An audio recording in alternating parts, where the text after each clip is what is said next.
प्रत्येक मनुष्य के जीवन में ऐसा क्षण अवश्य आता है जब सारे स्वप्न, सारी आशाएं, सारे दृश्य ध्वस्त हो जाते हैं। जीवन के सारे आयोजन ही बिखर जाते हैं। एक और धर्म होता है और दूसरी ओर सुख। इसी को धर्म संकट कहते हैं। जब धर्म का वहन ही संकट हो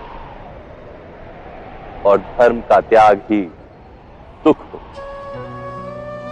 विचार कीजिए, कभी किसी स्वजन के विरुद्ध सत्य बोलने का अवसर प्राप्त हो जाता है, कभी ठीक दरिद्रता के समय सरलता से चोरी करने का मार्ग प्राप्त हो जाता है, कभी किसी शक्तिशाली राजनेता या राजा के कर्मचारी का अधर्म प्रकट हो जाता है।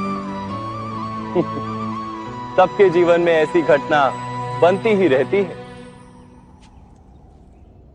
अधिकतर लोग ऐसे किसी क्षण को धर्म संकट के रूप में जान ही नहीं पाते। हमें किसी प्रकार के संघर्ष का अनुभव ही नहीं होता। सहजता से सुख की ओर खींचे चले जाते हैं, जैसे मक्खी गुड़ की ओर खींची चली जाती। वास्तव में धर्म संकट का क्षण ईश्वर के निकट जाने का क्षण होता है। यदि हम संघर्षों से भयभीत ना हो, सुख की ओर आकर्षित ना हो, अपने धर्म पर दृढ़ रहे,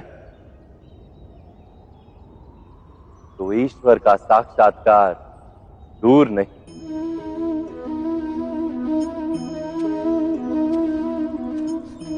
पवन से युद्ध करने वाला पत्ता यदि पेड़ से गिरता है तो भी आकाश की ओर उठता है।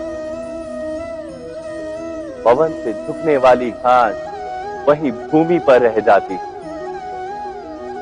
अर्थात धर्म संकट से यदि हम संकट को ही टाल दें तो सुख तो मिलता है, जीवन बढ़ता है, किंतु क्या चरित्र नहीं टूटता? क्या आत्मा दरिद्र नहीं हो जाती? क्या ईश्वर से अंतर नहीं हो जाता?